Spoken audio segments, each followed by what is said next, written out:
Iki vasario vidurio Panevėžyje dvelks pavasariu. Pūs ugniniai Kinijos vėjai.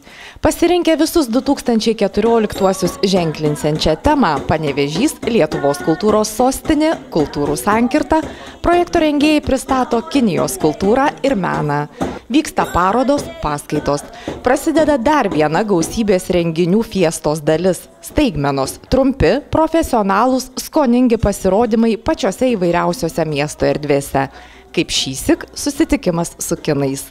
Į miesto dailės galeriją rinktasi kalbėtis apie kinų naujųjų metų šventės tradicijas, pavasario šventę tolimojoje rytų šalyje, savąją svarbą prilygstančią lietuviškoms kalėdoms. Dažnai namai yra puošiami raudona spalva, raudonais karpiniais.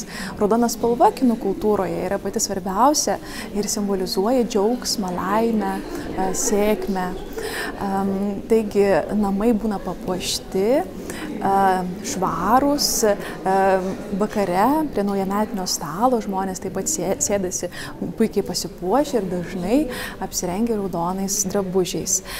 Šie metai bus medinio arklio metai, jau yra medinio arklio metai, taip kad ypatingai gimusieji arklio metais turi pasipuošti raudonai.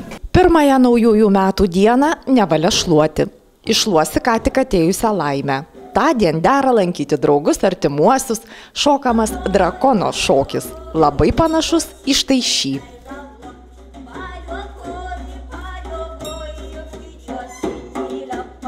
Drakono šokis tradicinėje visuomenėje buvo šokamas tam, kad būtų pagarbintas drakonas, kuris atsakingas už vandenį.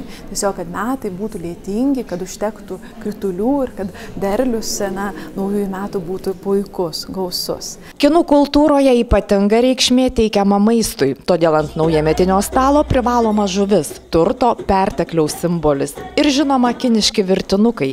Ne tik dėl monetas primenančios formos. Žodis virtinukai kiniški dziaozi skamba labai panašiai kaip ir laikas, kuomet senieji išeina, o naujieji metai ateina. Todėl virtinukus Kinijoje valgo būtent apie 12 nakties. Sutinkant naujuosius būtina kelti kuo didesnį triukšmą, atbaidyti blogį ir visas piktybės, kad juos ateinančiaisiais metais netrukdytų žmonėms laimingai gyventi. O kasmet didėjantis lietuvaičių domėjimasis kinų kultūra, anot pastarosios žinovų, turi priežastį. Ji visiškai nepanašiai mūsiškę, todėl intriguojanti. Juolab, kad pažerianti aibę praktinių patarimų. Pavyzdžiui, kaip nesusirgti, nes sveikatinimo tradicijos Kinijoje skaičiuojamos tūkstantmečiais. Todėl jau kitos paskaitos tema – tradicinė kinų medicina.